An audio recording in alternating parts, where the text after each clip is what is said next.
And it states here that ADC appeals ruling says it's legally unsustainable. A verdict doesn't affect our primaries. Article party, that's according to article and party, that's on page 15 of the Nigerian Tribune newspaper. Well, let's move away from that and head to other stories. Now let's take some of the top stories here. This one says Nigeria faces renewed crude output pressures as oil prices rise above budget benchmark. That's business. This other one says FD suspends proposed WAEC NECO fees hike. Page 5. Senate investigate 34 trillion import waivers by federal government. FG. Page 2.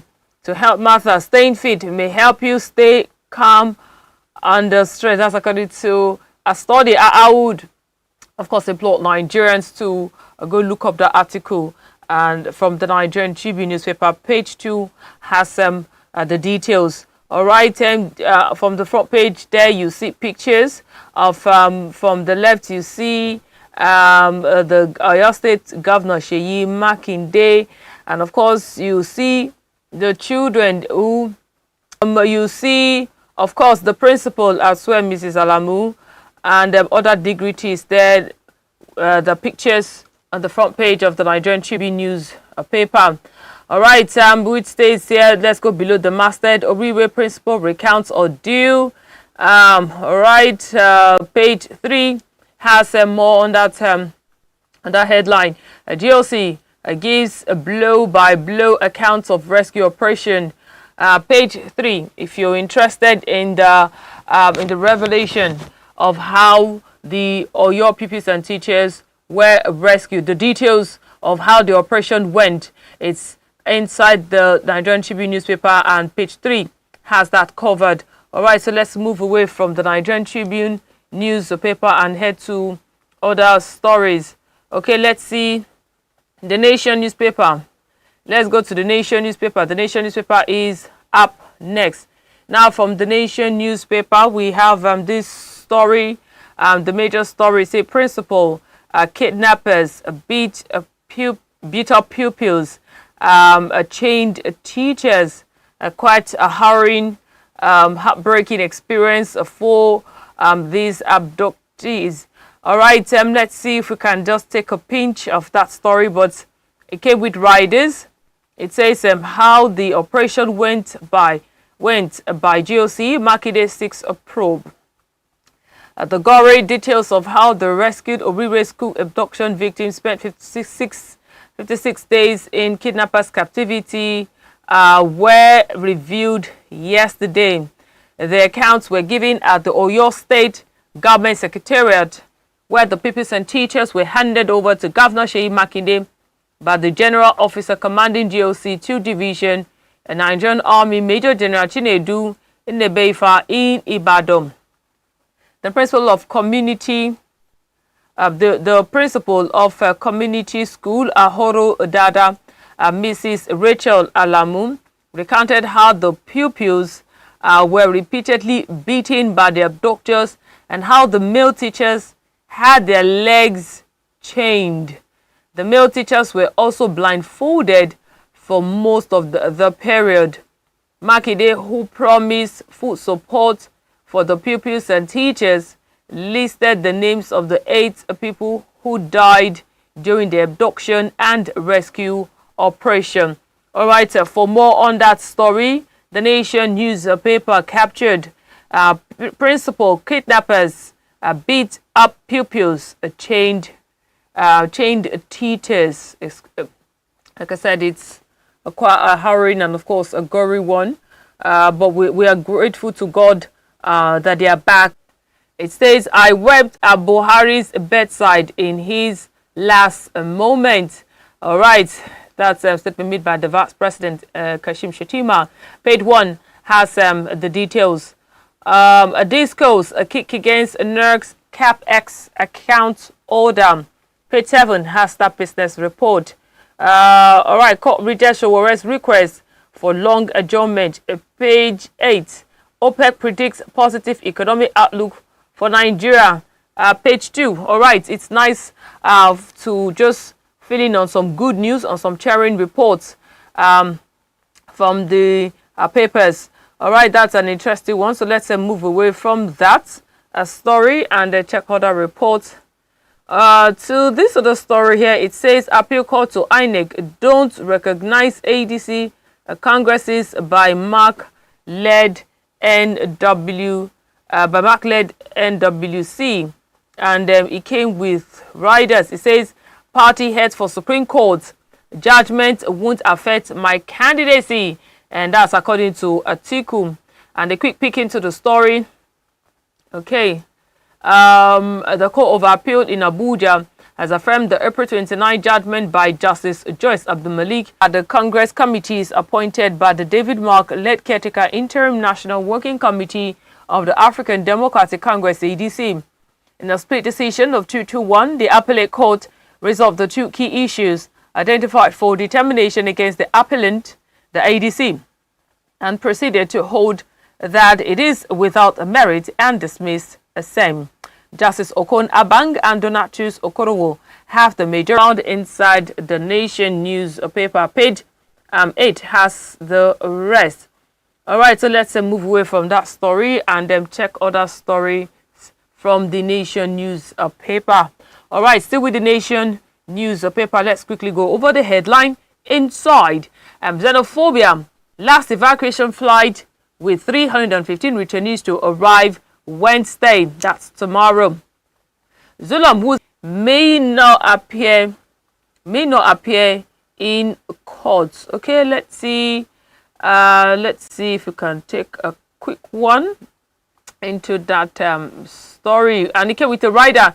Fake agency chief alleges threats to life, seeks independent probe. All right, part of the story says Director General of the Phantom Federal Agency under probe by the Independent Court Practices and other courts from. Okay, this is going by the dedication he gave last night on the television program when he alleged from his side out that his life is at risk following the investigation into the Presidential Foreign Intervention Promotion Council, PFIPC. The police filed charges of forgery, criminal conspiracy, impersonation, among others, against Matthew Courts, stating that his life is at stake. All right, so let's move away from that story, but still with the Nation newspaper. And to this other headline, it says, that's below the masthead, it says 4 siblings murdered in Cross River landslide, page 27. Quite sad one there. Terrorist supplier arrested, page 27. Let us head to this day newspaper.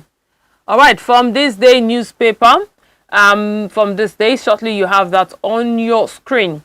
Now we have from this week to this day to Arise News Channel and Lekeleke social media platform, a bold generational statement in journalism commemorates a founding. Okay, with a writer, Shonala Olumhense penned tribute to this week. Okay, for more on that story, check page story from Oyo. Terrorists killed Michael Deacon. The force government to adhere Oriwe principle, says, with riders relieves harrowing experience of how they walked 4 hours in the bush. Makinde assures pupils, teachers, food support as military hands over victims. NHRC demands renewed push to free all kidnapped victims, inside page 9 of this day newspaper. Okay, so let's move away from that, as much as we're happy about the release of your pupils and teachers. Let's remind ourselves that we still have others in captivity. Those in Borno, for example, and cases of those needs to be done so that they too, families too, can also rejoice as is being done in Oyo presently. But let's move away from that and head to stories here.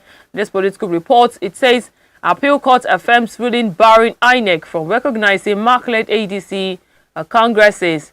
With riders ADC, a judgment didn't affect our primaries. Propaganda can change the law, says article. Part that, and then let's move away from that. Inside the beg your pardon, on the front page of this day, you see picture where your state governor Seyi Makinde, middle general officer commanding 2 divisions, Rachel Alamu, third right, who was abducted along with the teachers and pupils in Ahono Shele Yawota community of local government area of Oyo State, at the pupils during the handover to the Oyo State government by the Nigerian Army at the Executive Chamber, Governor's Office, Secretariat, Ibadan. Yesterday, so officially, the Army has handed over the rescued teachers and pupils to the Oyo State government for further rehabilitation. All right. Okay. Makinde receives already pupils from the Nigerian Army. Let's get to the Punch newspaper and see what the Punch is punching out this morning. Now, the major story from the Punch newspaper: Oyo abduction. President slams Makinde over demand for UN probe. All right, the presidency on Monday criticized Oyo State Governor Seyi Makinde over his call for United Nations-led investigation into the abduction of pupils and teachers in the rehabilitation and education of the 45 teachers and pupils rescued after spending 56 days in captivity on Monday. Called for UN-backed investigation into the abduction, saying that Nigerians deserved a full account of the circumstances surrounding the incident. And bandits had on May 15, 2026 attacked 3 schools in Yawota and Ahoro, Eshianle communities in Oreluku Garbet area, Oyo State, abducting 39 pupils and 6 teachers.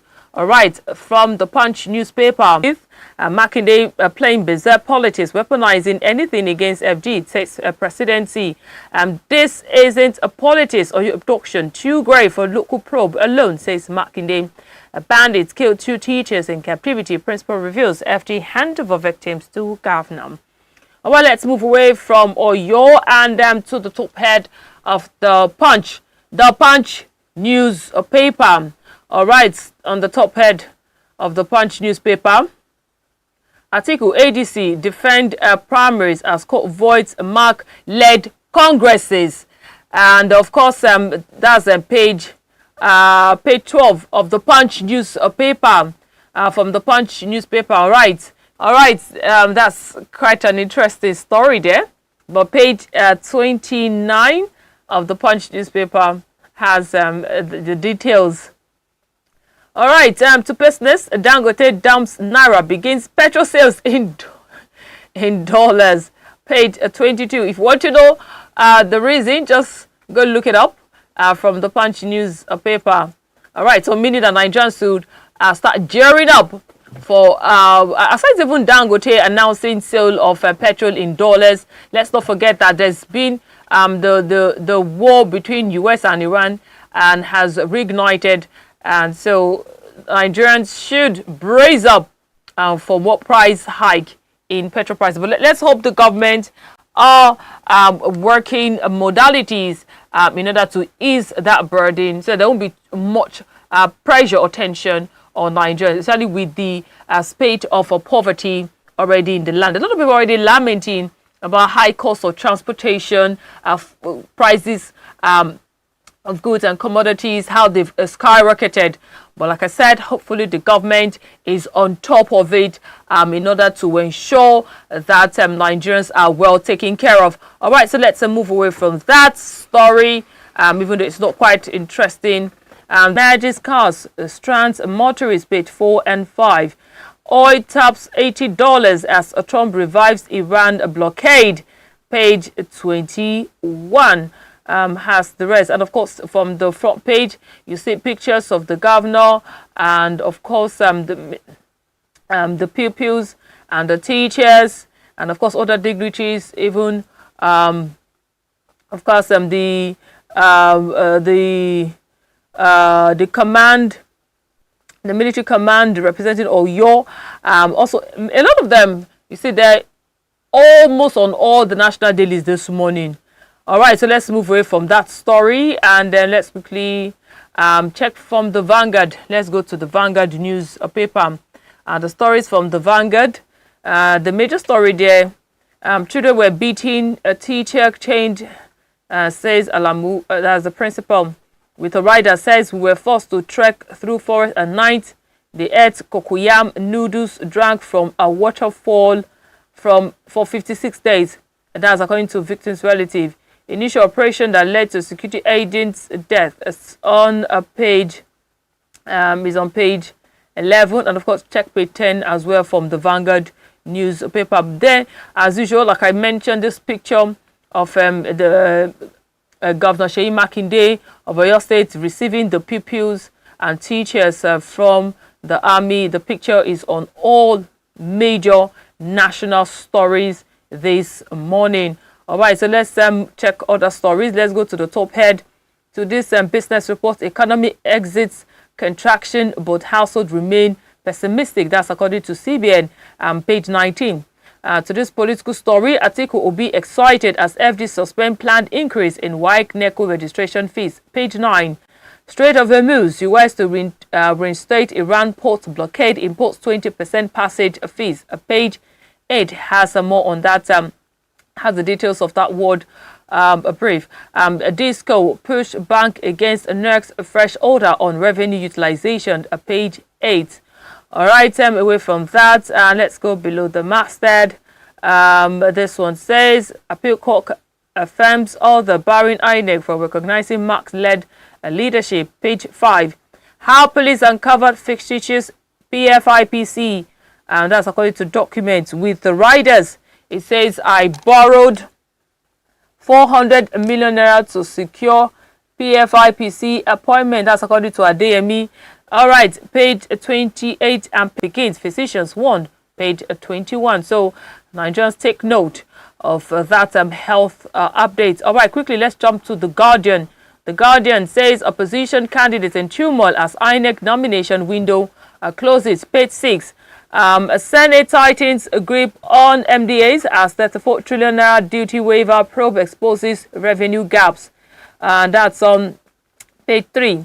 Oil climbs to $80 as Trump reinstates Iran port blockade, imposes 20% charge on cargo.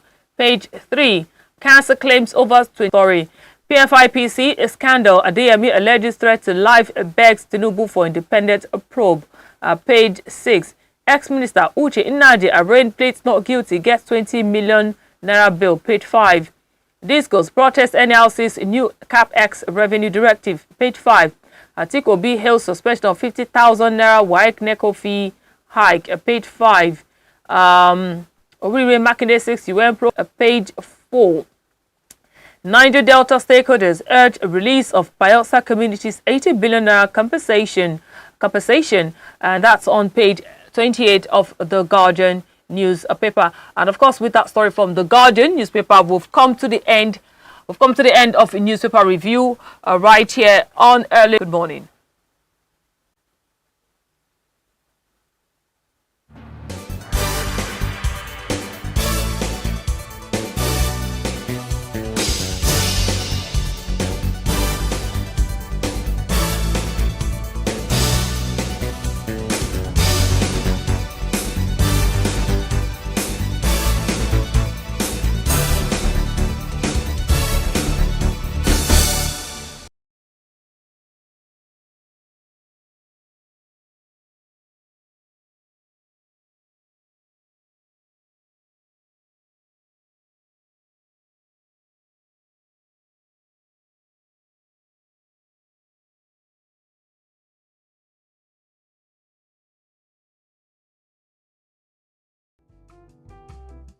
Waste disposal has become one of the greatest challenges of modern city, especially in crowded cities.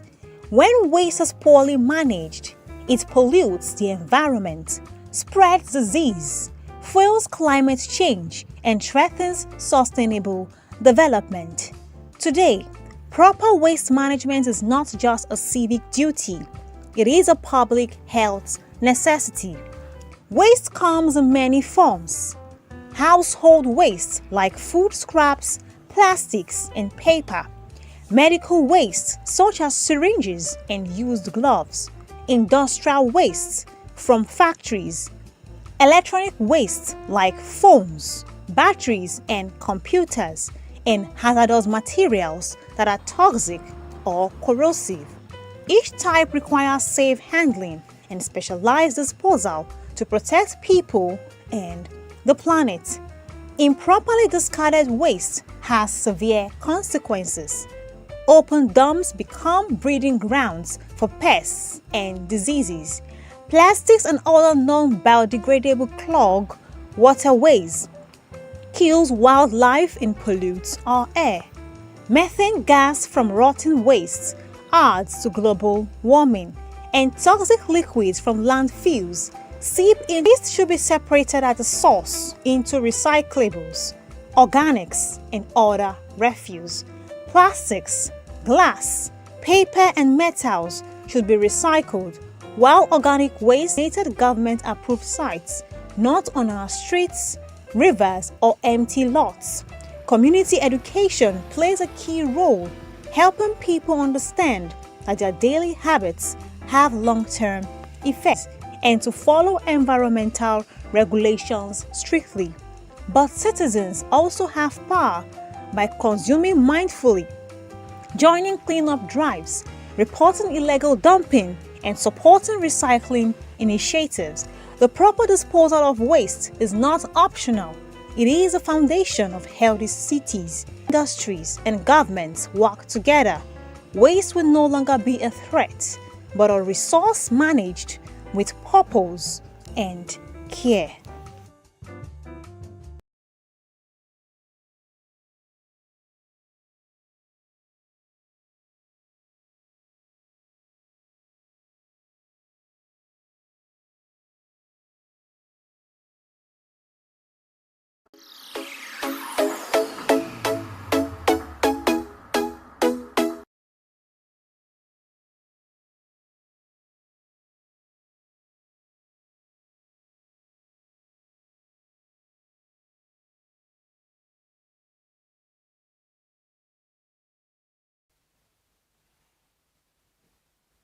Okay, this is your ultimate morning show, early starters, and this is the sport news with Michael Armstrong. I hope you're having a chilly day. You're also taking a lot of chill pill. Relax. If you can't go to work, just tell them you can work from home. But don't say I say so. Now, what to your four? We're bringing some daily to your four. We're starting with the Morning Star newspaper. We're starting with the Morning Star newspaper. The Morning Star newspaper is telling us that Iriola vows to get Reds back on track. You know, we're in England. We're in Liverpool in England. And they are telling us that the new Liverpool boss promises fans a side they can be proud of. Now, yes, Iriola, if you don't know, is Bournemouth and coach. And among the top six, he has held his medal. So Liverpool had to tell Ancelotti to leave for Iriola. That says on the papers, and when you go on the papers, it's under men's football, you will see that. Like I said, we are in England and in the city of Liverpool. Yes, you'll see their normal slogan, never walk alone. Then from football on this paper, yes, the football on this paper is on football. Then the second one is women's cricket. England beaten in landmark law test. That's in women's cricket. England has just been beaten in landmark law test place. Where England, we hope you can boast our strength and come up with something else. But as it is now, the English side, which is also known as the Brits, has been beaten. And the beating, I hope it will not last forever by mechanical fault. Peacock would have been the winner, but they have a few mechanical faults. You can go to the papers of the morning sport this day, today, to see more of that story. Yes, sir, we ain't taking much of your time. And from now, we'll be moving to the next paper. Still in England, we are moving to is called Herald Sport. Now on Herald Sport, like I said, on Herald Sport, you're seeing an open-minded flag. Spieth still holding out hope of regaining blistering early career from a Royal Birkdale, Royal Birkdale, that's on page 6. You can also go to the paper and check. It's called Herald Sports UK. So now from there we have inside your 12th page Tuesday. Check all the rounds and the most interesting thing that's happening in the United Kingdom. That's the right direction. Then from there we also have that the nether window story. That's at the rear end of the window story. We have Commonwealth Games. Charles relishing his leap into familiar. That's the lintel story, which is known as the rear window stories. Then from there we are moving to the next on the paper. Next on the paper, on the top of the window stories, we have Nick Roger. It's the best behavior required as code of conduct to comes into effect for says that he is happy at Ibrox despite transfer speculations as the Portuguese targets tie 2. That's on page 4 and on page 5 on the Herald Sport. Then from there we have Jota to return to Celtic training next week. That's very interesting. You can also go to this paper, this daily, to see more of that story. You know, it's a portfolio of events. This is where we give you sport update. So from here we're moving to another dailies. The dailies we are moving today is called Punch Sports Extra. Punch Sports Extra. On Punch Sports Extra, we are having its NFF needs total overhaul. Nigerians demand Gusau, others exit after Eagles World Cup absence. That's on the page 2. You're seeing the picture of Gusau and the Nigerian team with Eric Chill on your screen. It's a very colorful page. A lot of colors have to be added. Then Simon backs Chiller to continue as Eagles coach. That's Simon's, Simon, that's on the page 6. Then also on the page 8, what happened in the AFCON. We know happened in the AFCON because it has been a portfolio of events. And based on FIFA, they have not given a ruling, but the thing is still holding sway. Let's see it does not cause a turmoil in the African part of the football. Then on the page 6, we also see Joshua jumping and brumming on the page 6, saying trials make me stronger. Anthony Joshua said trials make him stronger. You can go to the page 6 to see more of that story. Also on the page 6, we have Madrid unconvinced about Rodri. Madrid said, okay, Rodri, we might give you a little bit of hiccup because Rodri is prone to injury. And his last injury, groin injury, took him almost a year, and they don't want to risk their money to that effect. Areola promises more red signing. Then also on the page 4, Telemans nears United switch. Manchester United have been chasing Yuri Telemans for a very long time. The Aston Villa forward who came. Aston Villa, Arsenal wanted to sign him for 40. They also took it to 60. He and Neves. Then from there, he also wanted to sign Louis Douglas. Then from there, Arsenal now moved to sign the best in the league, which is known as Rice. Declan Rice. Declan Rice was signed for Arsenal. So go to the page 4 and see how United is. There's Youngum as it is happening very, very soon, but we're not sure until we get it from the necessary network. Then Arsenal to hijack Bacchus Alvarez move. Alvarez might came to bolster the team against next season. Then we also have Yamal needs to calm down. Rodri said Yamal, Toyo, like yes, Toyo, Sokeke are saying, and Yamal needs to calm down. He should not let the meme treatment get over his head. He's not at the same level as Messi and Ronaldo yet, but he is on the United States and the World Cup. We have Cole backs England to end Messi's campaign. Cole, you're an Englishman. You're liable to say what you want to say, but ending Argentina. We go to the teaser on the paper that's on your screen. On the page 7, go back to England to end Messi's campaign. That is a little bit subtle. So that's what we're seeing on your screen. Then on the World Cup proper, we are at the semi-final. The semi-final, which also known semi-final. Semi-final, France against Spain. That's the Spanish club side, Spanish FA, which is also known as a name for the Spanish Football Club. Two-time winner, battle Euros champion in semis. Now the Euro champions are Spain, while the two-time winner again, and we hope we don't have a repeat of what happened 4 years ago in the Qatari Republic. So as they say, the semis is going to be bumping and priming. Today we'll give you, stay tuned to the station for more. You can also have the bragging right to do a lot of things when it comes to football. And now from there, we are going to the teaser.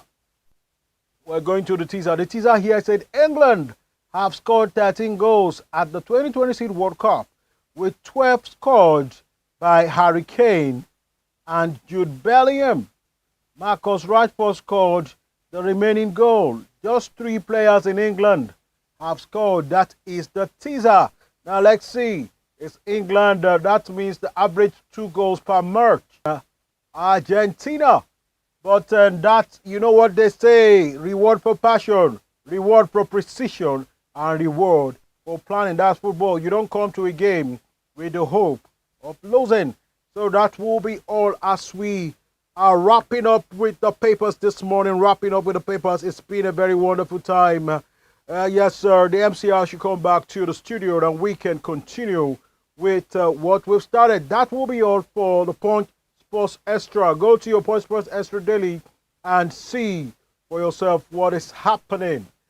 Yes, that will be it for all for this segment of early starters on sports.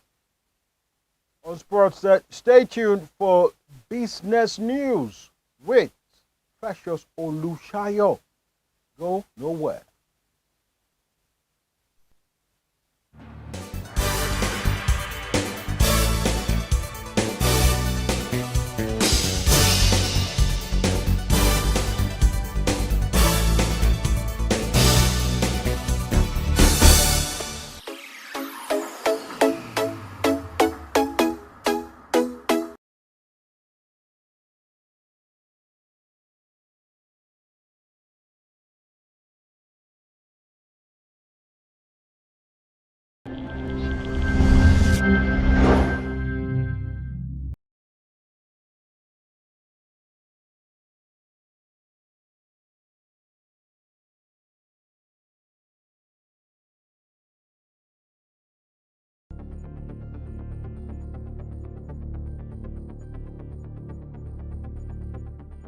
We have spoiled our name here in Nigeria. Do you understand? Our home is not good. Everybody knows that we are not good home. Our name is spoiled at home. So wherever place we are abroad, our name is following us down there. People, things that we do and things we do not do, they will say that we are the one that did it because of that name, because of that corruption in our home. So they say charity begins at home, but our own charity here that begins at home to follow us outside is corruption, which is bad. Actually deserve better. Yeah, I would dare to say that because there are so many stereotypes out there. You know, as a Nigerian, there's already the stereotype of they feel like once you are overachieving, you're taking their jobs. Once you're overachieving, you're taking their women. I feel like Nigerians abroad, we deserve better. I know that yes, they are the bad ones, but there are so many good people out there. So we shouldn't let the bad eggs, cause like a stereotype that's going to affect every other person. I feel like we can do so much better. And generally, on a wider scope, I feel like the world, for people that we're still dealing with modern day slavery right now, I feel like we can do so much more by coming together and loving each other and making things work. So we cannot like neglect the fact that there are people that are actually doing some victimized because an average Nigerian believe once they live out, they go for greener pasture. You understand? So I will still stand on my point of we changing Nigeria as a whole. they can have peace talk with those nations that they are victimizing them, that this is our citizen.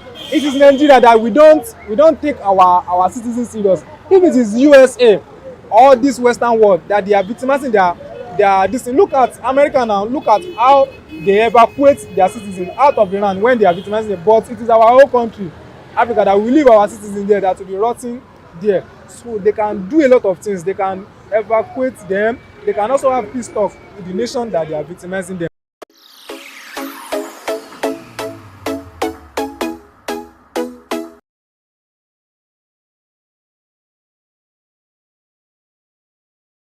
And rolling out a global business update report. We'll be taking our reports from the Business Day newspaper. Shortly, you have the Business Day newspaper on your screen. Okay, let's start off with the fourth story from the Business Day. And the major story here says FG's fragile naira for crude deal forces Dangote to sell fuel in dollars. And as far as this business story is concerned, it has created the pandemonium naira. All right, a part of the story says the federal government's signature naira for crude arrangement is showing signs of strain as Dangote Petroleum Refinery has stopped selling petrol across Africa's biggest oil-producing country. The 650,000 barrel per day refinery has mild sales of premium motor spirit, automobile gas oil, and into dollar disseminating basis, according to a senior industry official. All right, page 20 has that business story inside the Business Day newspaper. All right, let's check other stories from the Business Day newspaper. Inside, we have Farmers Back Station inducts 290 members. All right, NEMA, NCAR, a face-off, NCAA, face-off over ticket levy sharing. Firms accelerate NRS e-voicing integration as deadline nears. Okay, this one says Namibian firm buys 52 Shell engine filling station. That's for the World Business Report. Delta posts $19.8 billion revenue decline, no threat to boot run, and that's going to FNB analysts. World Bank warns of fragile global food supply. All right, so Nigerians should brace up, especially with the naira to dollar to naira crude sale from Dangote. Market dips 1.3 trillion as stock prices crash. Okay, let's move away from that business story and see other business reports. This one says negative sentiment resume as capitalization dips by 1.32 trillion naira. FG unveils national food procurement framework for NYC orders. Okay, it wants new metrics deployed to track digital economy performance. Economic reforms meaningless without positive impact on poverty. I like this one. A strict enforcement, not governance code required to reduce corporate misconduct. CBN cautioned against premature easing amid fresh energy pressure. Okay, let's check more business stories. DNB upgrades a vendor platform to enhance third-party rigs compliance. And to this other story, it says a value jets to add Boeing aircraft, ICE regional expansion. Okay, NGX equities investors lose 1.3 trillion naira. OPEC crude oil production surges by 3 million barrels per day in June. Okay, price hike. Okay, fertilizer is Nigeria's largest non-oil export earner. That's according to FEP SAN president. Okay, let's move away from that and then let's check other business stories before we wrap up this morning. NGO trains over 20,000 undergraduates. Okay, stock market rebounds as investors gain 9.3 trillion in 5 days. All right, let's head back to the front page as we move out from inside. Now, from the front page, we have why NECO fees hike should never have left drawing board. Okay, Let's see part of the details. Education serves as a primary growth engine for global mobility and human capital development. Yet the federal government's recent move to increase registration fees for the West African Examination Council (WAEC) and the National Examinations Council (NECO) examination reveals a troubling disconnect between policy formulation and the socio-economic realities facing ordinary Nigerians. All right, if you're interested in that story, page 20 has the rest inside the Business Day newspaper. Now, from the Business Day, let's go to the left-hand corner. We have the story: travelers bear brand as ECOWAS tax cut stalls in Nigeria. Page 38. Oyo rescue rekindles hope of crushing Nigeria's kidnap for ransom economy. Page 21. To the right-hand corner of the Business Day newspaper. How motorcycles AI became twin engines of insurgency. Okay, quite an interesting one there from page 31 of the front page of the Business Day newspaper.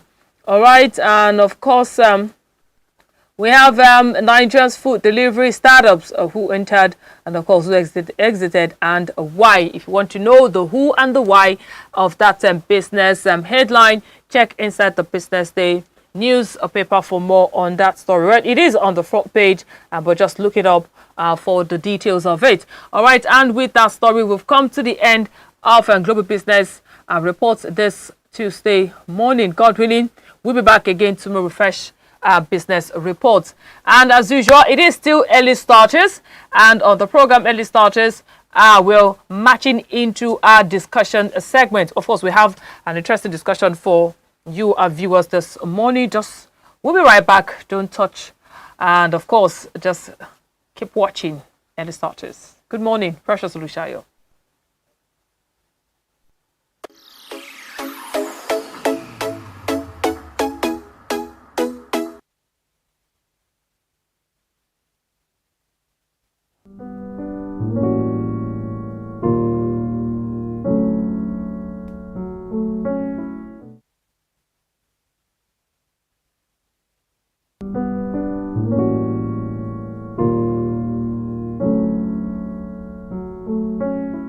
In recent months, the prices of gas continue to climb, putting pressure on many householding people. And how are they coping?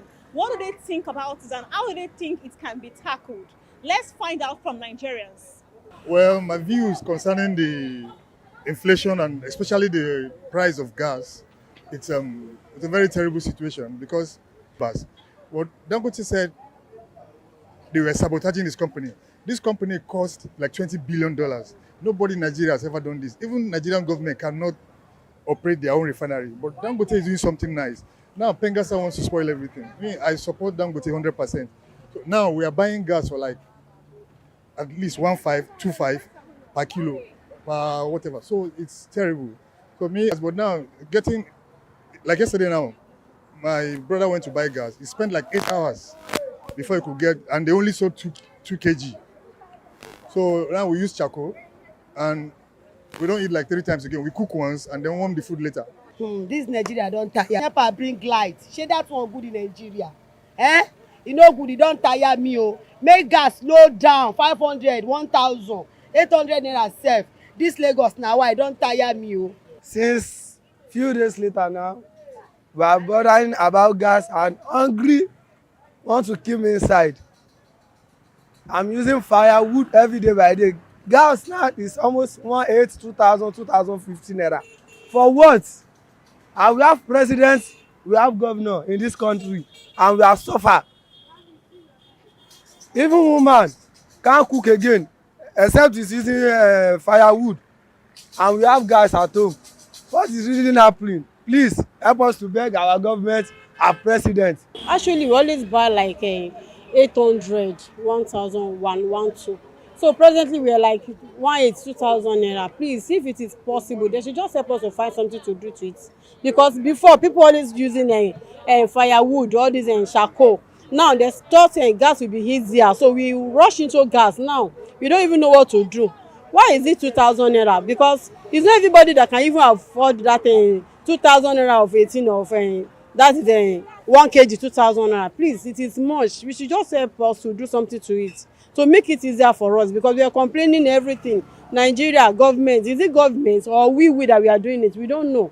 They should just help us, because it's not easy for us to it's not everybody that can even afford that 2,000 naira. You cannot, it's too much, it's too expensive. They should just help us to bring it down to like 800 if possible. 800 naira is okay by us.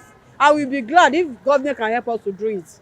Even the crowd is much, we could not even get it here as in nearby. We will be running up and down again, like using like 200 naira 500 naira to go and get gas. We are just trying to please with the government. They should try and find something to do about it so that people can feel in a better way, because this stress is too much. Like the area we are now, there are a lot of people that always be on queue from day to night, like 3 days, like a week now. It has been happening often and often like that. So we are just begging the government to work about it, most especially Bola Ahmed Asiwaju. So he's our president, and we are begging him. For us, a lot of things are happening apart from the gas. Even the petrol price, everything is going up, and a lot of people are suffering. But this about the gas issue right now, that one is very, very bad, because these are the things people are using to survive, to cook as at now. So we are just begging the government, let's try to do something about it. The gas is going for 2,000 naira per kg, which is on a very high rate for, and we know what is going on in the country per se. Everything has been escalated. The money is not even coming as we expected. The inflow is very short.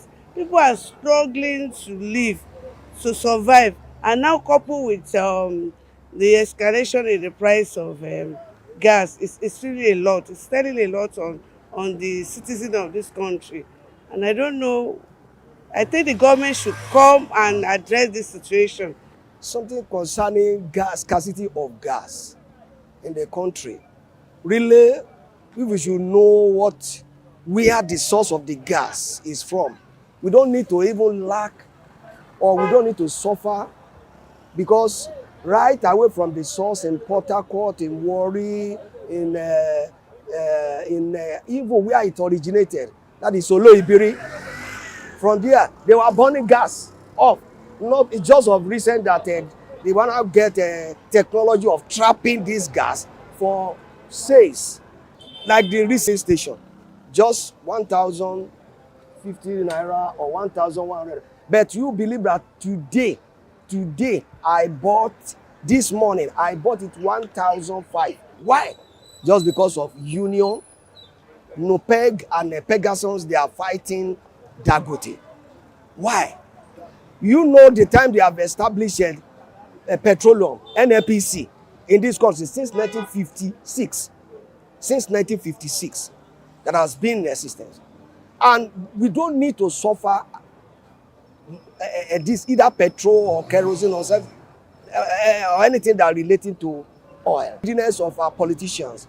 For example, the union, we need to have union, because I'm a retired civil servant in Lagos State. I belong to a union, and if there is any problem facing any of our workers, we tell the government to do the needful. But if they did not do, we resort to strike. But this strike that they resorted to doesn't need to come up at all. They need to resolve it amicably before they brought it out. And why do they bring it out? Is greediness. That is happening, and the NNPC to speak the truth. Our leaders and officials, they will not speak the truth just because of what? Money. Or if anybody wants to do something good, they will look, this is somebody, either Yoruba or Hausa or Igbo, that wants to do something good. We use one means to discourage or destroy anything that he wants to do. Like what happened recently now, what I see there is, it doesn't need to come up at all. See our refinery, we have 4 refineries in this country, and there's no one has ever produced since I think since around 90s that we have enjoyed NNPC. All other till the present day is lie. It's only they cannot face the truth. They will say they are producing how many barrels. It's a lie. How can we dig well oil that God gave us? We now transport it outside the country. Been looking at all this time and now establish his own refinery. Though we criticize Dangote, it is stolen money. Yes, we have that one. One adage that in Yoruba is ogota owalaru ape. So the civil servants have believed that even if they did not work, they blame Dangote at all. Truly, you can belong to union. Good. I don't object that we not belong to union.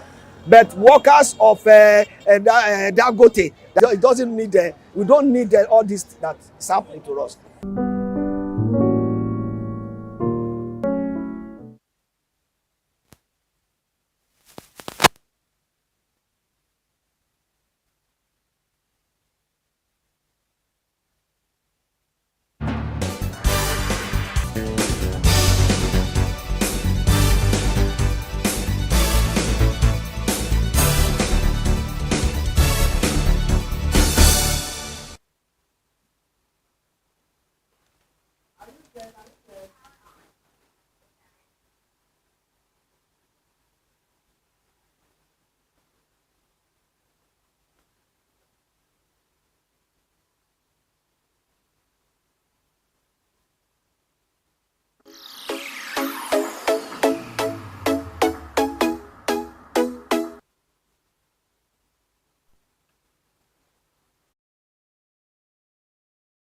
Well, this is our discussion segment where you have the bragging right to say whatever you want to say. I'm none other than Michael Armstrong. It is a chilly day. It's very cold and very rainy. That's why you see me on my suit. I'm not the only one here. We have Madam Precious Olushayo. I want to call her Madam Precious Olushayo because I like her hairstyle. All right. Thanks, because you made me blush. All right, like he said, it is the discussion segment on early starters, and you two, our viewers, you get to be a part of that. So we decided to just take a trip into what is happening as far as education is concerned, because so far the conversation has always been around security, economy. But right now, what is the education sector reading out this morning? Like we all know, education remains one of the strongest pillars of national development, but access to it is increasingly becoming a major concern for many Nigerian families.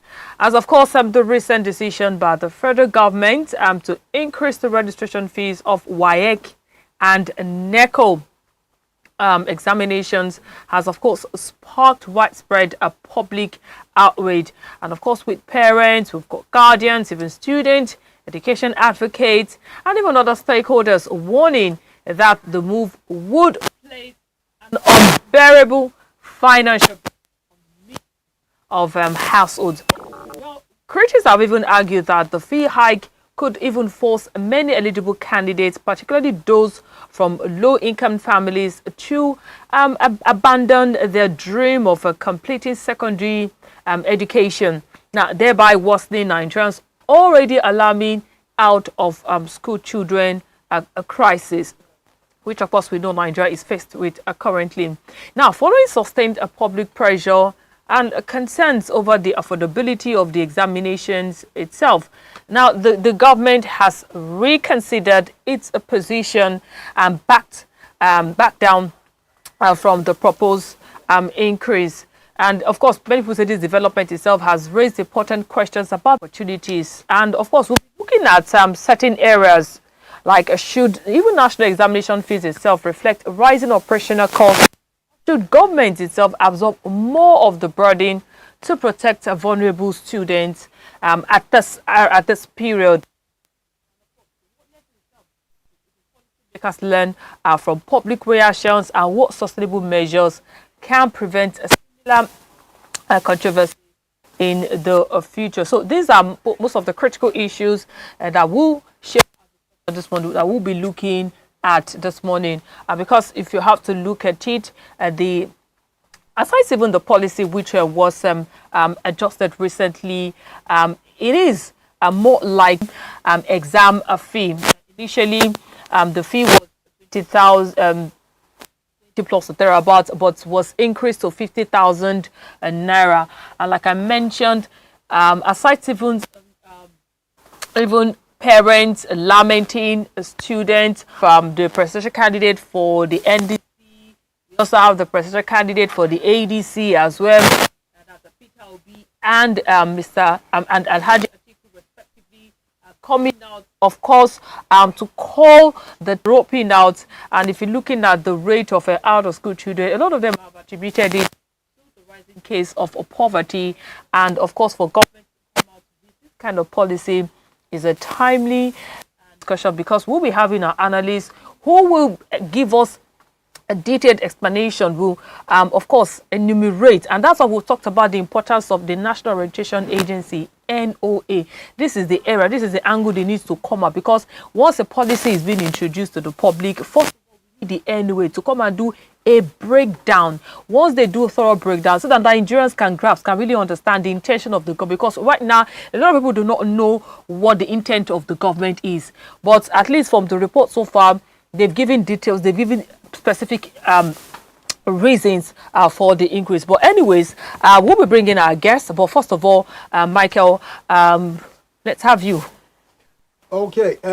She's speaking. They should also come out to be as strong as your NUT. They should also have a voice, because in countries that are working, they have grades of parents and grades of teachers. I can talk about the UK. I can talk about the United States.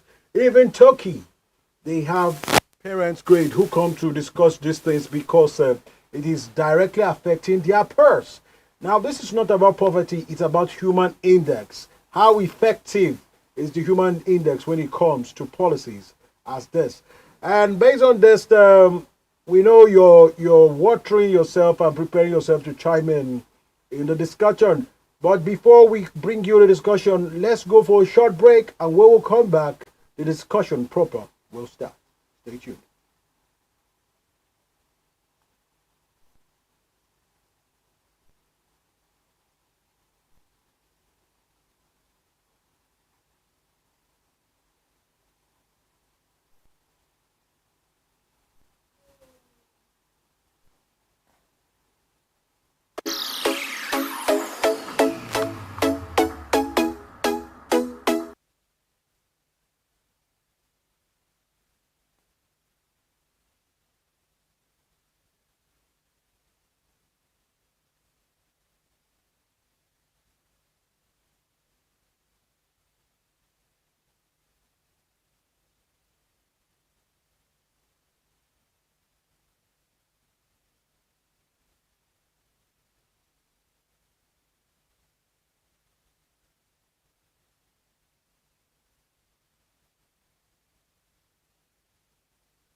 And this morning, like I said, we'll be taking a trip down the education sector. Well, I mentioned earlier that we're looking at the recent exam fee hike and looking at the composure of young Nigerians as a testing ground. So this morning, we have two amazing gentlemen who'll be unwrapping a robust conversation around this discussion this morning. So we have first a comrade Akintoye Hazan. He is the NUT chairman. We also have as a second guest Dr. Peter Ogudoro. He is education researcher and leader of Nigerian Teachers Community. Both of them are already via the phone this morning. But presently we have Dr. Peter with us. Good morning, Dr. Peter. Dr. Peter Ogudoro. Good morning. Okay, It's my pleasure to join. Ogudoro. Okay, Ogudoro. Okay, good morning, please. Good morning and welcome. Yeah, it's Ogudoro. There's no U in the name. There's only one U. Ogudoro. D-O-R-O. Ogudoro. Okay. Ogudoro. Ogudoro. All right. Okay. Correct. Doctor, we do. So that I don't further name the name in Nigeria. And of course, talking about the future of Nigeria. But now let's look at the bane of the discussion this morning. Talking about fee hike, examination. That's WAEC and NECO. Them raising the fee. At the same time, let's look at it. What factors do you think may have informed the proposed increase in WAEC and NECO examination fees at the first instance? Yeah, of course, WAEC and NECO are organizations in Nigeria, and so they are not insulated from inflationary trends. The average woman, including you, will go to market and come back and complain about the fact that prices of things have gone up. So it's an open secret that we live in a time when prices of things have skyrocketed. The cost of doing business is not what it used to be. We are all living witnesses to the fact that when this administration came, right from the first day, they removed the subsidy on petroleum products, and that ignited the movement upwards regarding prices of virtually everything that you have to purchase in Nigeria. Increased, and the people who work in WAEC are Nigerians who are affected by Nigerian laws. We have increased minimum wage from 30,000 it used to be to 70,000 now, and so that definitely has impacted on the cost of operations of WAEC and NECO. And so we have to sympathize with them. So that we are not happy about the increase in fees. It should not make us blind to the fact that these organizations are also entities operating in an environment where cost of operations has gone up astronomically. All right, Doctor, as much as the hike itself, Bubakar, we even have the NDC presidential candidate, Mr. Peter Obi, as former governor of Anambra State. A lot of them, and all those stakeholders have come out and called the timing of this increase insensitive.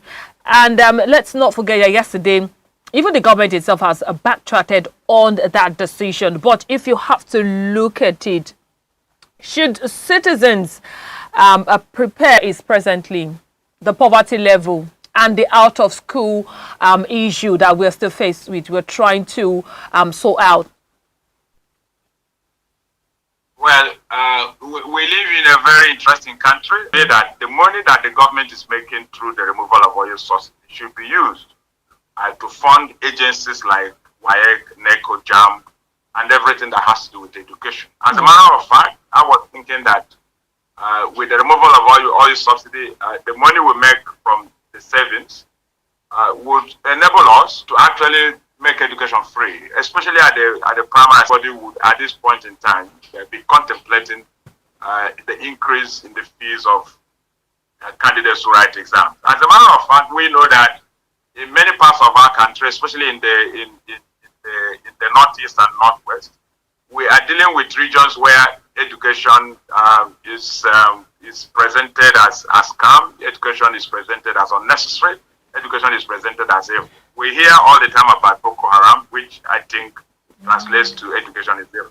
So if people have been brought up to believe that education is unnecessary, is irrelevant, and it discourage parents in those kinds of regions further from keeping their children in the school system by asking them to pay as much as 50,000 naira. How much does the average parent in those kinds of regions, make in a month to be able to start thinking about paying examination fees? And even in the South, the times are hard, really. Sometimes when you listen to politicians, you are compelled to believe that they are disconnected from the realities on the ground. I hear some of them argue that because they don't see multitude of Nigerians, feeding from trash cans, that's why they have not come to the reality that our people are living. So many to go to school. As soon as they come back home, they are not able to do their assignments. They hit the street, and they carry, trays of groundnut on their heads because they have to contribute to feeding the family.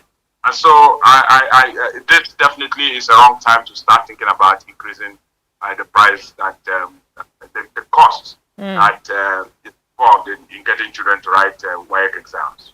So on your part, you feel it was insensitive of the government itself. But now let's look at it. Let's talk about the public outcry, even from the citizens itself, especially parents, and the reversal of the government on pushing further on that policy. Does it mean we have a listening government? A government that pays attention to the yearnings, to the cry of the people? Yeah, well, it may look so, but not exactly so. Okay, please explain. I think the fundamental challenge here is the fact that the people who make public policies in Nigeria are people who probably haven't spent time to sit in classrooms to learn how to make public policies.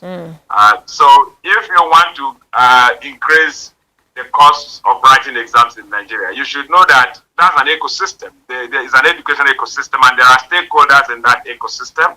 Parents are critical stakeholders. Teachers are involved. School owners are involved. And of course, the children themselves are also involved.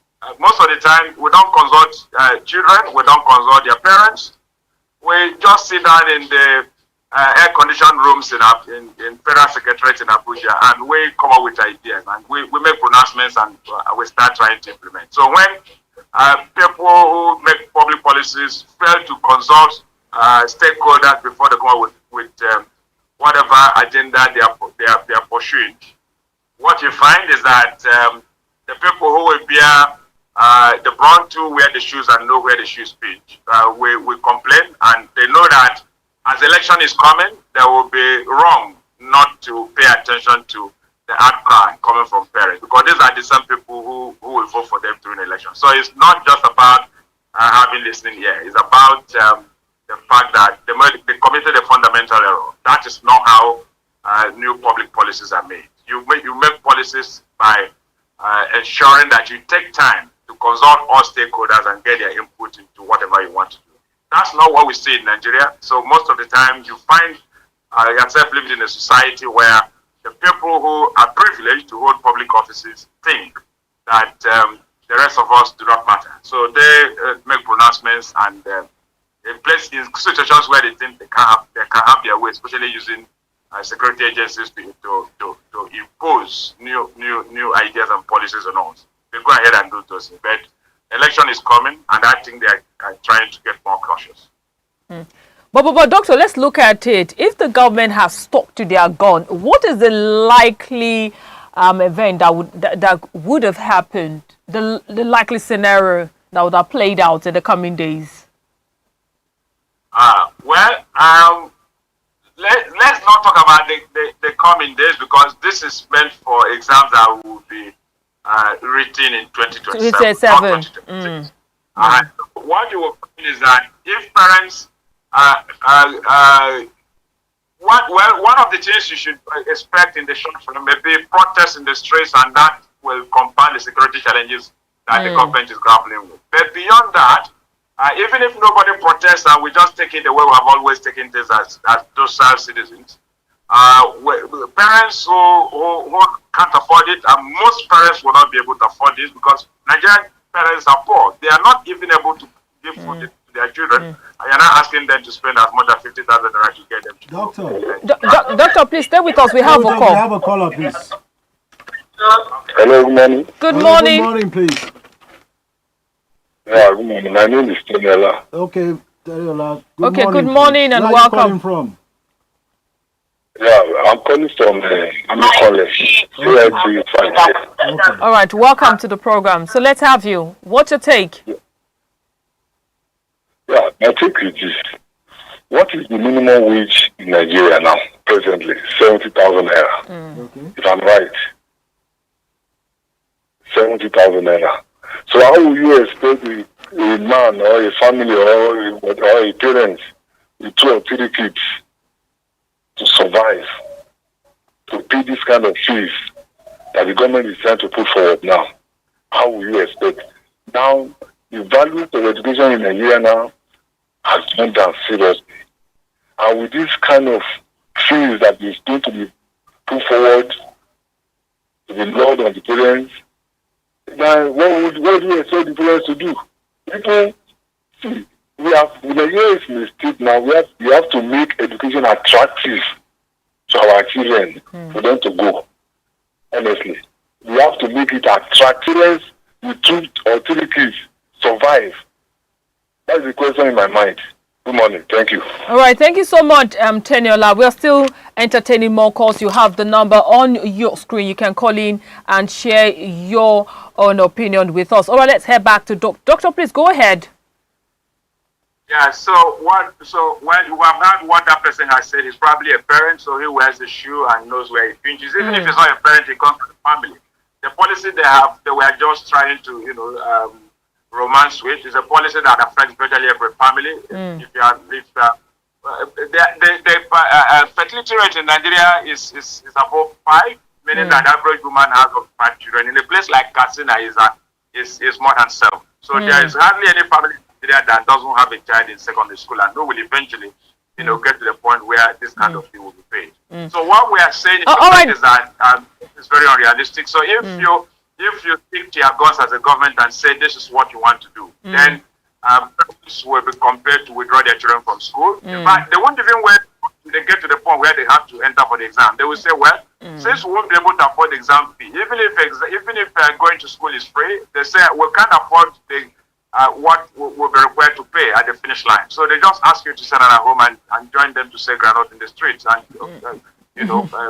accompany your mother to farms and to start farming with that modern way to go. If we recognize education as the pillar of natural development, the bedrock and the fulcrum that will make us get to where we want to be as a country and play a role effectively as the giant of Africa. Definitely education would be the place we want to start from. And if you ask me, having been studying the value of education and how we can use it to provoke national development, I think that in Nigeria, if we are smart, we should make education free, especially at the primary and secondary school levels. Maybe at the university, we can pay a little, but even what we are paying now to go to universities is beyond the reach of the average Nigerian. I think I can see why a lot of Nigerians are making their way now to Burkina Faso since the president, the military head, has made education free from primary to tertiary. Let's entertain this caller. Hello, good morning. Good morning, Operatune. How are you today? We're well. Well, good morning. Your name and where you're calling from, please. I can work fees and all these things. Let's not forget that this government came with the renewed hope mantra.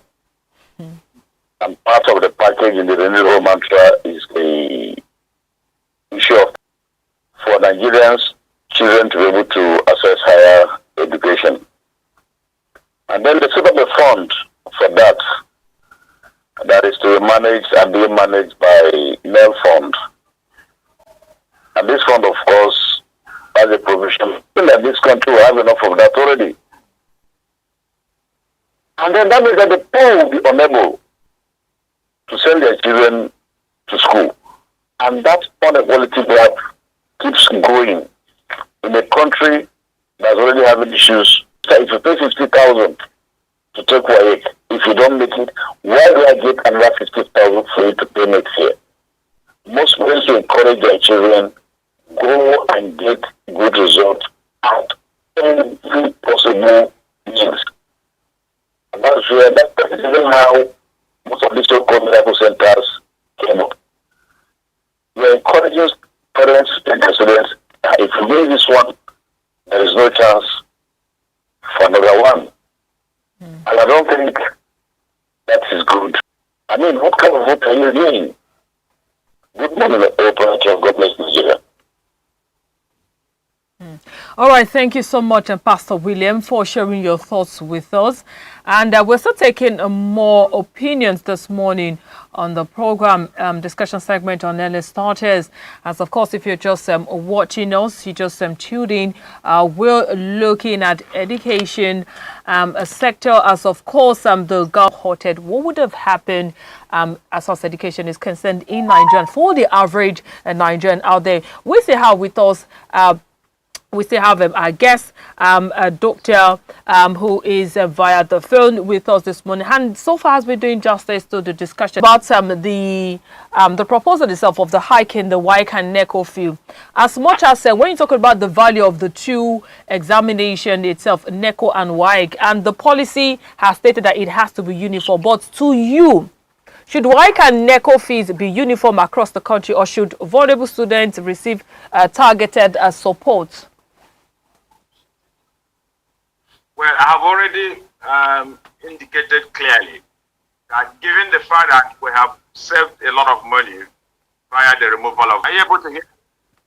Go ahead, please. Okay.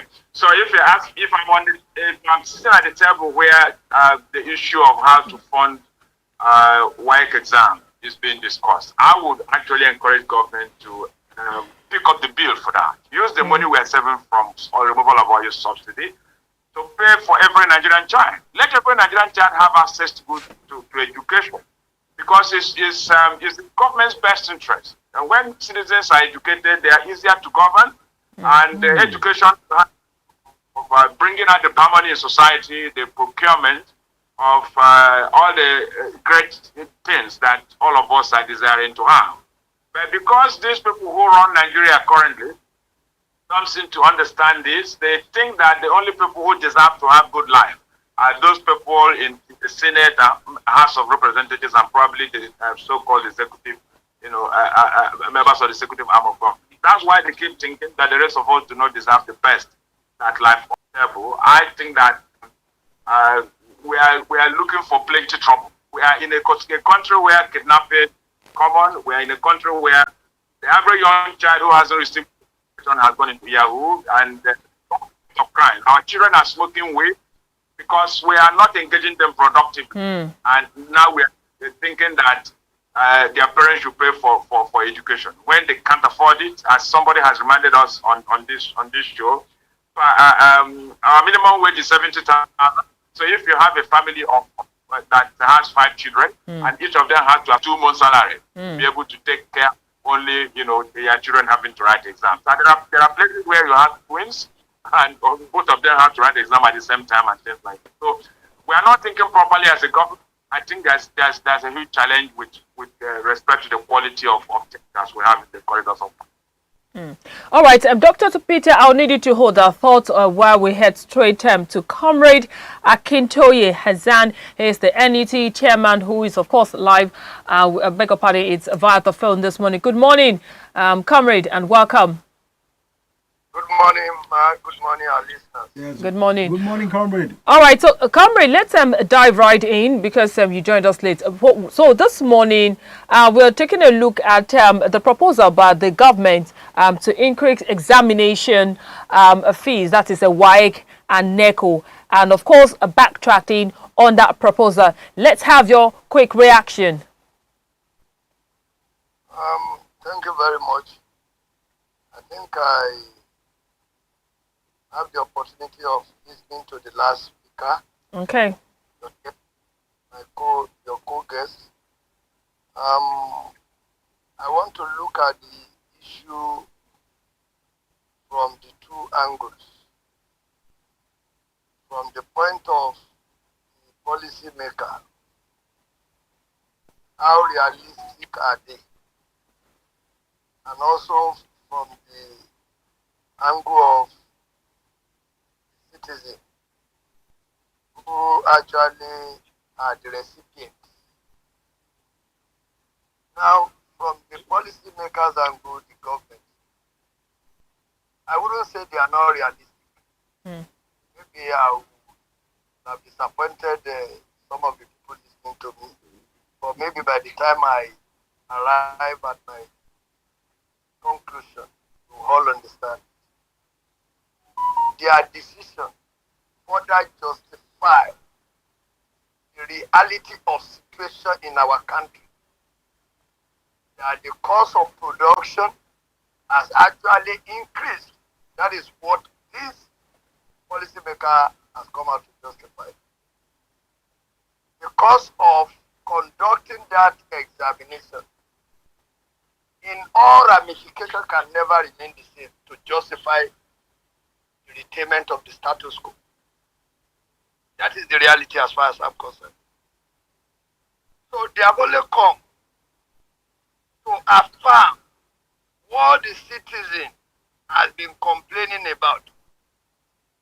That the cost of living, the cost of production, the cost of goods and services, all have increased. So they too, they are trying to adjust to ensure that this cost of running the exam, going by the status quo, can no longer be sustainable. That is from their own angle. Now, from our own angle, I have heard that earlier speakers have justified, probably from the angle of insensitivity, that somebody you said you want to empower by giving her 50,000 naira to start akara and kuli business. If indeed you actually wish him the best or her the best, you are of the opinion, as many of us have claimed, that we were trained from this little business that our parents engaged in then. So, how realistic with that person? That means she will have to close shop to just pay for WAEC or NECO of just a child. That particular month he pays is closing the business. So, how realistic is that decision? So, even if they want to give people money to start business, they have now come out to justify that the person you are giving 50,000 cannot pay for NECO fee out of it. You will have to close business. So maybe we begin to tell them now that 50,000 naira, they may likely increase it to 500,000 if they want to dash people money. Okay. That the minimum wage now, since they have now come out to affirm that the cost of production and the cost of living have increased. So they do their adjustment. Then they adjust the minimum wage. Because you can't be collecting 70 naira and remove 50,000 naira. That means for you to remove 50,000 completely to pay for exam fee, then you must be earning nothing less than 500. So I think we begin to, and we stand by it, that unless you do that, we cannot forge ahead. All right. Government is for the people, okay. by the people. All right, sir. Comrade, can you hear me? Yes, I can hear you, man. Okay, if you have to look at it, yesterday when the report, the press release was made available to journalists. Now, from the Minister of Education itself, that's Dr. Tunde Alausa, after directing that the proposal be halted, he suggested that there will be a consultation that will be held with examination bodies. He mentioned the state ministries of education, the school proprietors and administrators, parent associations, organized labor, education stakeholders, and even other critical partners before any decision. Through the consultation before the decision was arrived at. I am the chairman of Lagos. Okay. Under the leadership of the President of Nigeria Union, Comrade Titus Samba. And by virtue of another advantage, I am the regional leader for the West. Okay. Okay. My president, the chairman of all the state chairmen in the West, including Edo, Delta, and Kwara. I have not been invited to any meeting. And I don't think we have discussed this issue at the floor of NEC. So even whatever Nigeria. So for now, I don't think Nigerian Union of Teachers has taken any position. If there is any, it is my president that is in best position to communicate that. But, and I think it should be limited to that. So, Doctor. Yes, please. Hello, Doctor. It's been a wonderful time with us, but I want to just chime in this in because we don't have much time. Now, with your view, from talking from a parental point of view, upcoming rise of hiking examination, or do we just go and relax and pray that Nigeria don't happen to us? Nigeria will continue to happen to you, no matter how hard you try, because the people running it are not people who care, much about you. They think that I had comrades, try to define that it was government of the people really care about ordinary people. You have to confirm that to the best of his knowledge, nobody reached him before this decision was taken. Okay. And it has so. It has always been so. The people in the education space, in every other space, in government, people who don't know what it is policies. You don't formulate policies that will impact on family without consulting the stakeholders in the are directly affected. So in this, teachers should be consulted, the students themselves should be consulted, and of course, even the vendors, WAEC, and all of that. So we are not, as Comrade has done, was the very first one, from we are saving from the removal of politics. So we shouldn't remove all the subsidies from to fund the recklessness of politicians. The ordinary Nigerians of the consequences of in terms of the book. So going forward, I think that we should impress it of people in public places who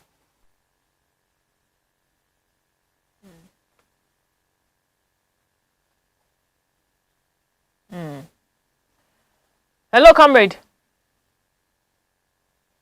Hello, comrade. Hello.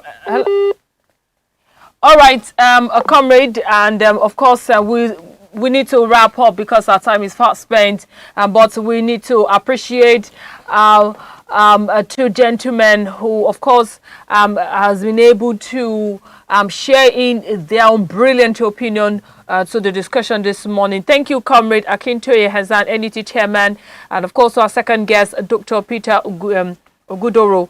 He's an education researcher and leader of the Nigerian teachers community. And with this, we draw the curtain on today's segment of the discussion on early starters. God willing, we'll be back again. To Precious Olushayo is my name. And of course, I end with this quote from Nelson Mandela, who states that education is the most powerful weapon which you can use to change the world.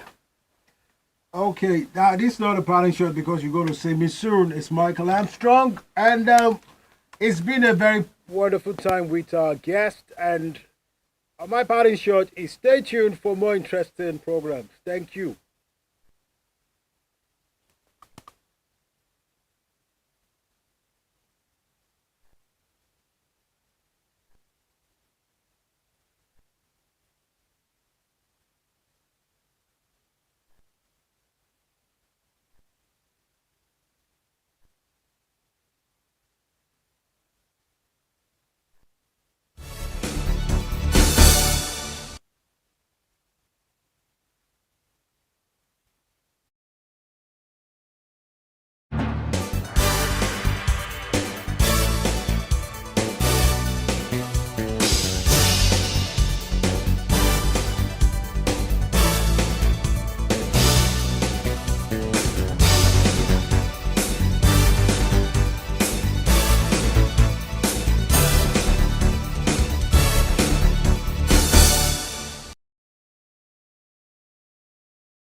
It's not too ideal, or it's not too healthy for the government to give them a second chance. For what? Are they part of the government? So that's the question we need to ask ourselves first. So automatically, to me, my own view as a pastor, I don't think it's right spiritually. And even physically, it's not too good. It's not too all right. We know what Boko Haram stand for. And even a layman will be able to say something about them. So nobody pray to encounter them. And when we are talking about those children they were held captive for some time, a majority of them, the trauma is still there. They are yet to recover from the trauma. So what are we talking about? So the Lord will help us. But I believe the government knows what is right, and they should do what is right. It doesn't really go well with me. In the first instance, there are so many other ways Nigeria can actually deal with these particular insurgent people. If they are giving them second chance, it means they are encouraging other people to go into bad acts. That after committing those atrocities, there will be second chance for them, and they can actually still live among people and they will be fine. So if they deal with them in other ways and not giving them chance, it will serve as a lesson for others not to join hand in doing bad acts to others in the community. So this is going to be a challenge to the future youth, because they will see Nigeria as a country where you can do bad things and you go away with it, and you can be pardoned for whatever act you do, irrespective of the level of atrocity you committed. They will just like, okay, let's do it, then we'll plead for mercy, then the government will eventually give us mercy. The government is going to pardon them. Exactly. The government will eventually pardon, irrespective whether they killed thousands of people, and they will continue doing these bad things without thinking of the consequence or the sorrow that they are causing other families. So this is not a welcome idea by me, and I'm not going to give a nod of approval to it. When they give them the second chance, you should think back, because of the many children they have killed. Some they went to the school and take the children, they kill them, they useless the children. Nǹkan tí mò ń sọ ni pé tẹ́ bá tún fún wọn láyè ní pé kí wọ́n padà lẹ́lẹ́kejì tàbí kẹ́ dáríjì wọn, wọ́n lè ronú pìwàdà, tàbí pé kó jẹ́ pé ìmí inú wọn ó lè láti ibẹ̀ tó bá ń bá sọ̀rọ̀ Ọlọ́run ó lè gbọ́. Torí pé tẹ́ bá ní kíkẹ́ fún wọn ní second chance nísìn, tó bá àwọn ọmọ tó ti ṣe léṣe, àwọn ọmọ tó ti useless, something like that, sí bí orílẹ̀-èdè Nàìjíríà wa ṣe rí nísìn. So ẹ jẹ́ ká rò dáadáa ká tó lè gbà wọ́n padà lẹ́lẹ́kejì. First of all, I'm not a Nigerian. I'm a Yoruba boy. Yeah, I'm a Yoruba boy. But the thing that they're giving them, what's it called? The Boko Haram second chance. It is actually a conspiracy between the northern people and the allies. I don't know if you get where I'm coming from here. Do you get where I'm coming from here? So the Boko Haram of it has been in existence. While I was in GS2, I've been hearing about it. Then there was this, what's it called? There was this politician who made a statement, I've forgotten. And it was called insurgency that happens over an hour. The government are affiliated to it, they know about it. Then one thing I want to tell you is that I'm not trying to discredit my country here, but Nigeria being an heterogeneous country here, it is actually, what's it called? It entails of different ethnicities here. So the one Nigeria of it, seen as far as I'm concerned, there is nothing like one Nigeria. I can tell you some people don't even know the name Nigeria, they don't know it. So I'm talking about is an area full of black people, nigger. When they tell you racial abuse, you're a nigger, you know what it means there. So that's where Nigeria is actually gotten from. An area filled with black people. No good at all, because if I give am another chance, if I give another second, they are no good, because he get power. Tọ́lá tún wà ní second chance sí, wọ́n tún máa ní power lórí Haúsá àti lórí ọmọ Yorùbá pàápàá. Bí ẹni pé wọ́n tún ró wọn lágbára ní lórí lójú tèmi o. Ọjọ́ kan fojú àánú wò wá torí pé àwọn tó ti kú nípasẹ̀ Boko Haram kò ní òǹkà. Aráàlú òrò ń jẹjẹ, wọ́n tún fẹ́ mú Boko Haram ní ààyè. Ẹ síjú àánú wò wá o. At all. They are Boko Haram. There's no rehabilitate them or whatever English they want to use for them. once they commit, they should kill them. They should punish them according to it, because if they are rehabilitating them, others will be joining them through joining them. They will not feel any consequences. There should be consequence for any member wey be Boko Haram before. They should not be rehabilitating them, putting them in the army, or no. They are spoiling the system more and more. If you are a Boko Haram, they should treat you as a Boko Haram. You are a criminal, you are a murderer. They should treat you that way. They should not give them second chance at all. I'll say there should not be second chance, because the terrorists that have done in Nigeria is not, they didn't deserve a second chance. So I would say it's a bad option for them to give the Boko Haram a second chance, because for them giving them a second chance again, we don't know what they are going to do. We have seen the one that have done before. So giving them a second chance is, though they may want to trust them, but the trust may not be for everybody. And it's just like you trusting somebody that you know that he has done something bad in your country and you don't know the worst it might bring. So I would say no to that. How will you give a terrorist a second chance? It's not done anywhere in the world. How will you give terrorists a second chance? How will you be giving terrorists a second? People that have maimed so many lives, what the lives and property that have been destroyed, can they be replaced? So it can't be replaced. No monetary value that can replace the lives that have been lost in the process. So you don't. Why will you be anywhere in the world? It's not done now. It's not something you can say.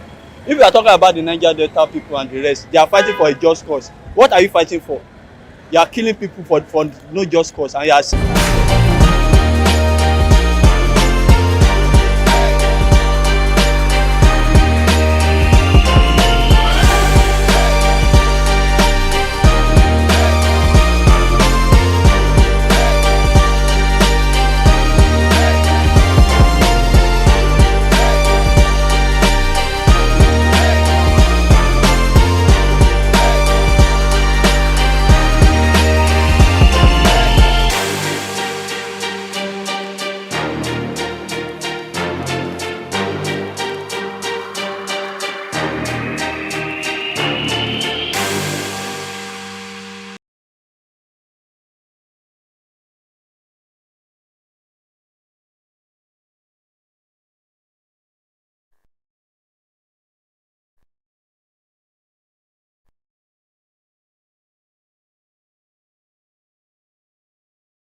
Unawares, and now I'm aware that I'm before your screen.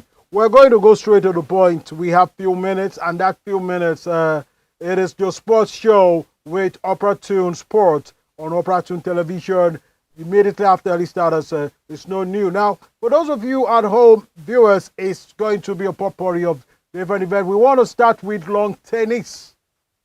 What's happened during the weekend in lawn tennis? We just have the Wimbledon Open champion for women. The 2026 Wimbledon Women's Singles champion is Linda Soskovia. She won her first Grand Slam singles title by defeating Karolina Muchova. That's what you're seeing on your screen. Now, Linda Muchova and Linda Noskova and Karolina Muchova are from the Czech Republic. It's all Czech final. Now, these women are very strong. The sun could not make a lot of people play well, but they were playing on the lawn, not on the clay. Now, it has been a very wonderful set. Now, the all Czech final came in with 6-2, 5-7, 6-3. Noskova also saved a match point earlier in the tournament during her third round match on her way to the title. Linda Moscovia is not new when it comes to the lawn of tennis, but this is her first Grand Slam. She has also claimed her maiden edition of Grand Slam, and she says she dedicates it to her mother. She dedicated it to her late mother, and she also wished that she win more title. That is a very wonderful and very encouraging thing, and very beautiful for the Wimbledon Open. And this woman is unique, is beautiful, and she's full of zest.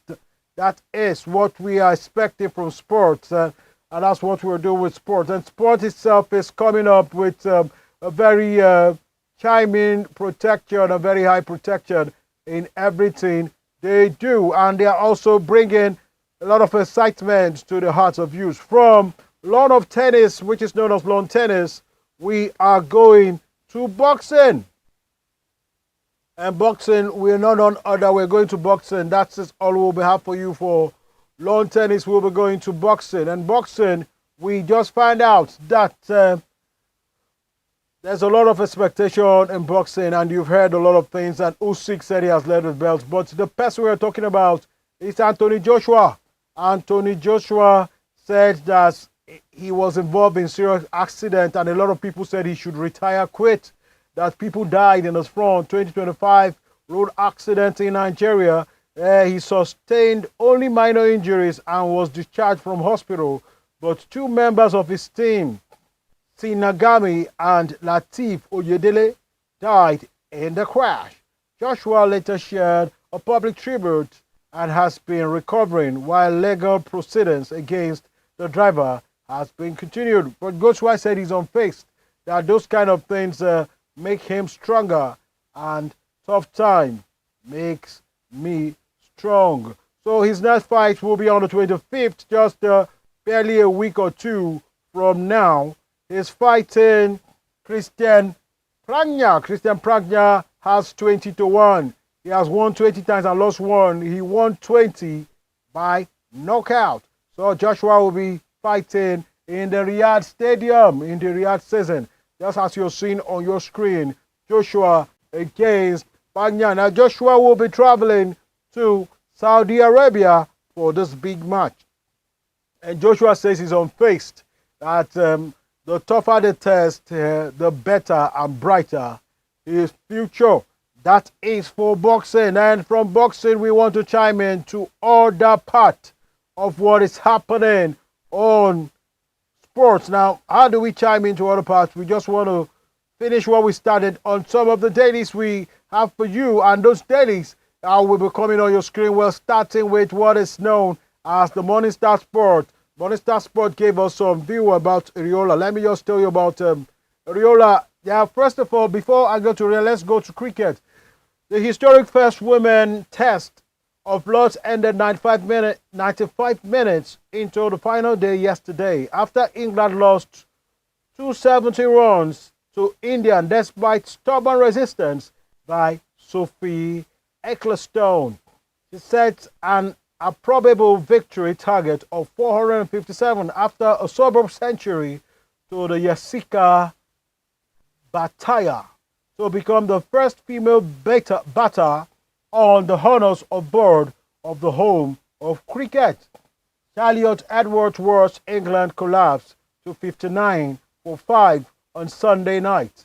Low scores for retiring duo Simi Beaumont and Hetia Knight raised the possibility of dispiriting day 3 defeat at the end of the memorable summer, but Amy Jones joined forces with Madavella at 26 and also England wicket keeper make it to the choice of 52 points, no out.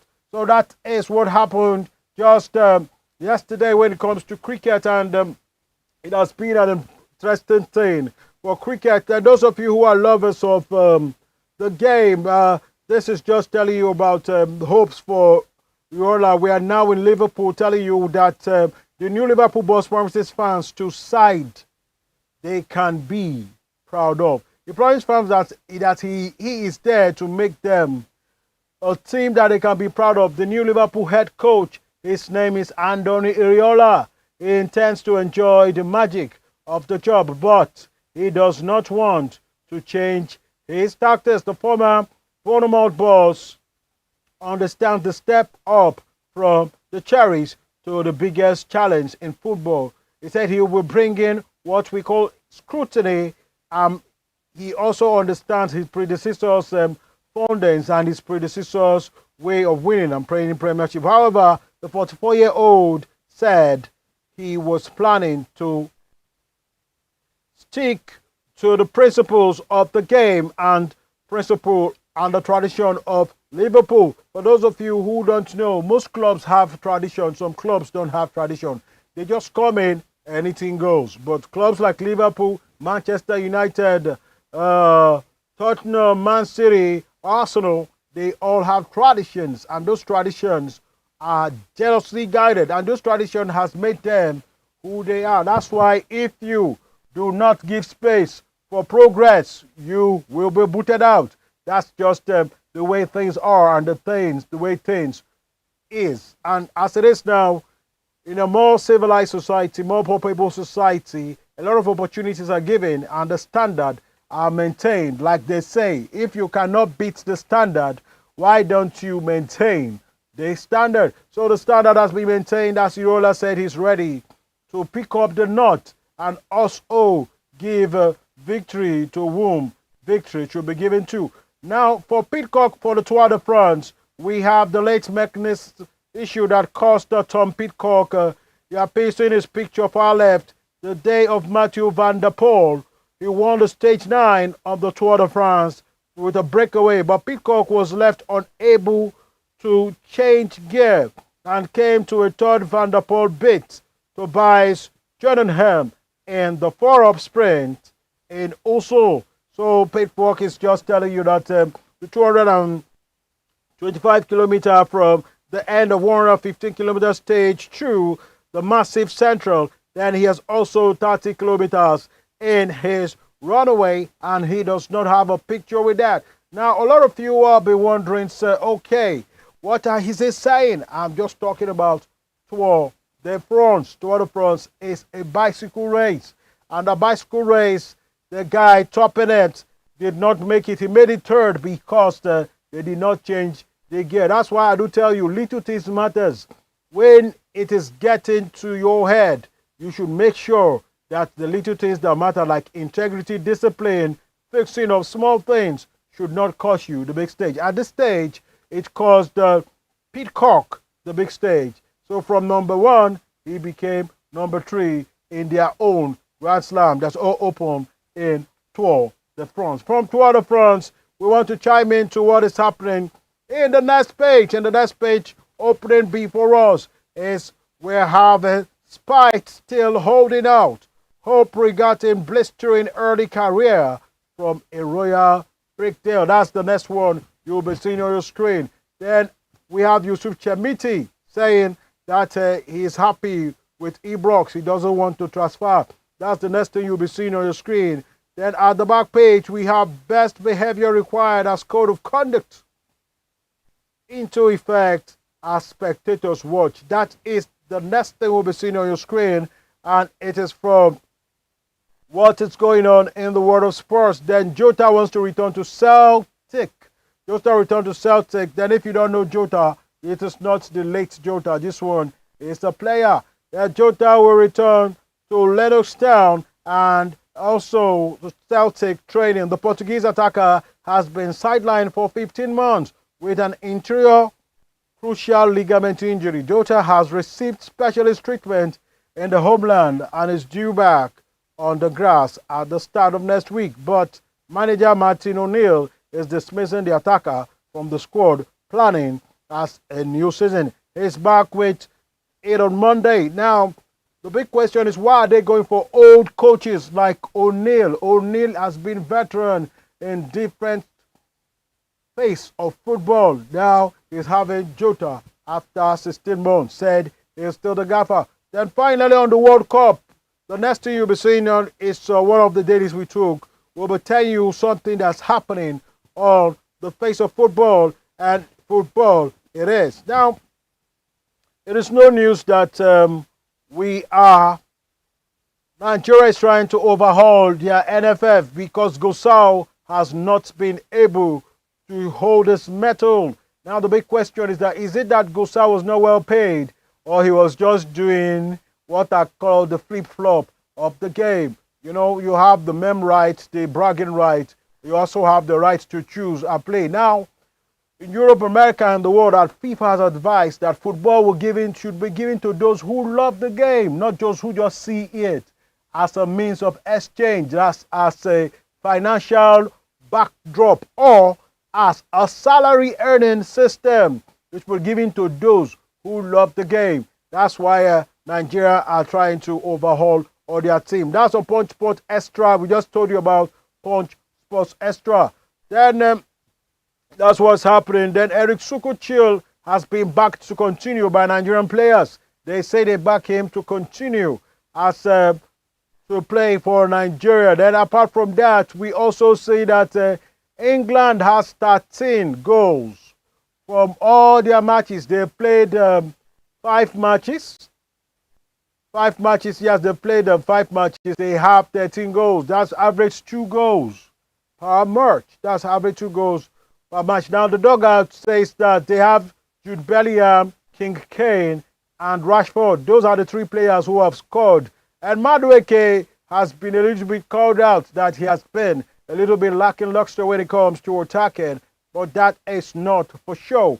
Now, not to amble and wamble on this fray, we are telling you about what's happening in the World Cup. The World Cup prepared for today around 8 p.m. We have France versus Spain. The 2-time winner battle Euros champion in the semis. As it is, the 2-time winner France is battling the European champion. Let's see if De La Fuente will be able to hold his own against Didier Deschamps. Didier Deschamps lost the mother. We won't know if it will affect his psyche or if it will increase his form. Didier Deschamps has won the game as a player. He was the captain of the France when they won the World Cup. Now he is the player in front, the coach in front of the players, which they call the gaffer. Then apart from that, we have seen the Afura de Roja, which is known as Spain. The Roja team is saying as royalties, De La Fuente is not only relying on Yamal.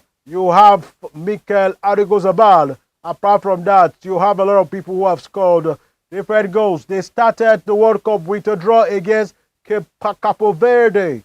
Now, let them see if they would be able to chime and change something. Then let's move away from that. We are taking you to transfers. Now on transfers. Before transfer, let me just chime this one. And England and Argentina's game is going to be a cracker because there has been a lot of rivalry both off-pitch and on-pitch since 1966. And Messi did not say anything, but Cole says England will show them Pepe. And like King Charles will say, if they give you Pepe, take cook soup. Now let's see if they're going to cook the soup. Then Yamal needs to calm down. Rodri said, calm down. We do not need your rush. Just be the player we want you to be. Obey instructions, no matter how good you are. And do not worry, if you don't perform now, you will perform tomorrow. And now they're coming down. Let's see if it will work. Then moving to transfer, just like I told you, transfer. Arsenal wants to beat Tabaka to Alvarez. Now, Mikel Arteta have Bottega, which is also the former Atletico Madrid chief sports personnel. So let's see if that can work. Arsenal wants this guy, but Barcelona is where he wants to go. Arsenal can chime with money. They have money now from 4 consecutive times being at the top flight. Then Arsenal feel they can hold Alvarez when it comes to cash. Then for Telemans United, we are in Man United. As Man United is looking, we have Ratcliffe, who is the top chairman, says he can break the bank for this guy. But is Telemans the answer after the saying bye-bye of Casemiro? Then, okay, it's no news that Iraola is signing more players. Iraola, which is the new gaffer for Liverpool, is signing more players. Then Madrid said they are not sure if Rodri can perform because he is injury prone. That's talking about transfers. Now there have been a calm on Osimhen. Nobody is coming for Osimhen presently because the Gala team does not want to let him go. But I tell you, if this continues, he might be the president of Galatasaray. But Osimhen is already his own. You know, the world is a place where everybody loves you when you are performing. When you're not performing, they will say you lack concentration. That is mankind. So, but as it is, Osimhen, I advise you, if you're not going for the money, you must go for the passion. And if your passion is gala, please make sure you eat enough gala and take a lot of coca to wind down the gala. Now, that will be the end for what we just discussed with you. The semi-final will be played today between France and Spain. Please go to your local station around 8 p.m. local time, West African time. See, watch yourself. And like I said, it is not only sports we do a lot of things, and we can also take you there when it gets to there. And that will be all for what you are saying on the screen, and I hope the MCR come back to the studios and let's do justice and wrap this great program up. Let's do justice and wrap the great program up. I hope we have also touched one or two things of the questions you've been asking for a lot of things. Now, at this time, it will be marking the end of today's sport. Like I said, the sports will be extended to 1 hour. Monday to Thursday, we'll be giving you a 1 hour retribution of sports and rushes as it comes. But as it is presently now, we will be signing out. MCR should come to the studios, for we will be signing out. Now, it is not also very disturbing, for we're just talking about one more thing. Then what is this? The CAF WAFCON will start very soon in Casablanca. Starting very soon. We are expecting the female Falcons, to be able to handle themselves when it comes to playing in Casablanca. They want to defend the CAF WAFCON. The Nigerian females have 9 against 11. They have won it 9 times, and they have been in the competition 11 times. This is the highest and best record ever. They are 26 or 36 when it comes to the world. So presently, we have nothing more to say than kudos, and we're expecting the best from you. Yes, that will be all as we are wrapping up this stage. We're wrapping up this time. We're also saying it is the end of this segment. It's the end of this segment. There will be no glitches when we do the things we do. As it is now, it is that time where we tell you bye-bye, arrivederci, bon voyage, as we look forward to seeing you tomorrow at a time like this. It's Opera Sports with the Stand Up Pulse. Stay tuned and bye.